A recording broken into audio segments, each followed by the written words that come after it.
அம்மா அப்பா அப்பா என்ன குண்டு ஏய் எந்திரி எந்திரி எந்திரினா ஏய் எந்திரி பாரு பொம்பளைக்கு 4 குணம் தான் இருக்கணும் 5வது குணம் இருக்க கூடாது. அது என்ன 4 குணம்? உன்கிட்ட சொல்லி பிரயோஜனம் இல்ல. சரி 5வது குணத்தையாவது சொல்லு. ஆம்பளைங்க பின்னாடி அலைய கூடாது.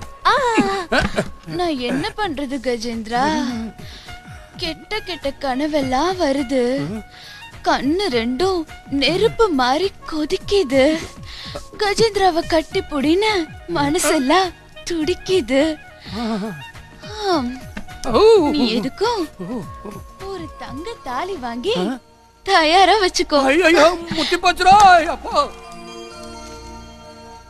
ஒத்துக்க மாட்டேன். இந்த கல்யாணத்துக்கு நான் ஒத்துக்கவே மாட்டேன். ஒரு பொண்ணு ஒரு ஆணை கல்யாணம் பண்ணணும்னா அவனுக்கு ஒரு தகுதி வேணும். இந்த கஜேந்திராவுக்கு என்ன தகுதி இருக்கு? அப்பா அடக்குங்க. சும்மாரு. அவன் என்ன டாக்டரா, இன்ஜினியரா, ஐபிஎஸ்ஸா இல்ல ஐஏஎஸ்ஸா?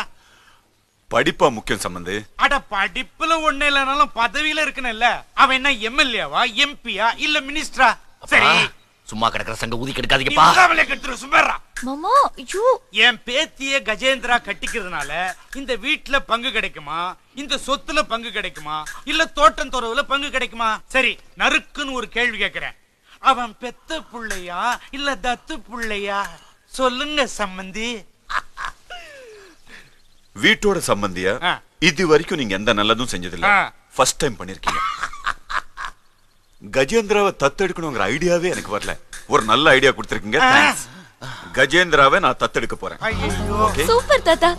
நுணலும் தன்வாயால் கெடும் சொல்லுவாங்க. கெடுத்துட்டனே. அப்பா ஒவ்வொருத்தருக்கும் ஒரு இடத்துல சனி இருக்குன்னு சொல்லுவாங்க. உங்களுக்கு வாயில சனி. இனிமே வாயை திறக்காதீங்க. ஏன் இப்படி பைத்திய மாதிரி பேசி காரியத்தை கெடுத்தீங்க? டென்ஷன் ஆகாதீங்க. உங்களுக்கு ஆஸ்துமா. எனக்கு ஆஸ்துமா. ஆனா என் கண்ணெல்லாம் ஆஸ்திமா. மொத்தமா நம்ம குடும்பமே அஸ்திமா. எதுக்காக எப்படி ஒரு அவசரம் முடிவெடுத்தீங்க? இத்தனை வருஷம் இல்லாம எதுக்கியா என்ன தத்தெடுக்கணும்? உங்களுக்கு வேணும்னா சந்தோஷமா இருக்கலாம். ஆனா ஊருக்குள்ள 10 பேர் 10 விதமா பேசலாம். அதை உங்களால தாங்கிக்க முடியுமா? அப்படி பேசுறவங்க வாயை மூடத்தான் இந்த முடிவெடுத்தேன். இந்த வருஷம் நடக்க போற மகாமகத்துக்கு இன்னும் 4 நாள் தான் இருக்கு. அதுக்கு என் மகனோட போகணும்னு விதி போல இருக்கு. நீங்க என்ன சொன்னாலும் எனக்கு இதுல இஷ்டம் இல்லையா? என்ன மன்னிச்சிருங்க.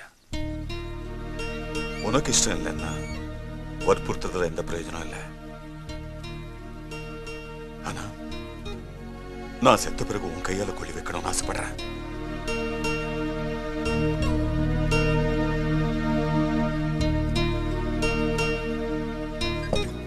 உனக்கு உரிமை இல்லைன்னு யாரும் தடுக்க கூடாது. எந்த சாஸ்திரமும் சம்பிரதாயமும் குறுக்க வரக்கூடாதுன்னு தான் உன்னை தத்தெடுக்க முடிவெடுத்தேன். ஐயா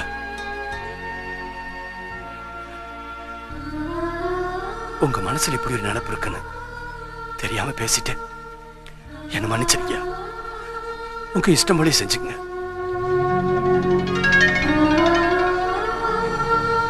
ஆனா ஒண்ணு, நான் உங்களுக்கு செய்யற பணிபடியும் எனக்கு உங்க மேல இருக்க உரிமை வேற யாருக்கும் கொடுத்துடாதீங்க.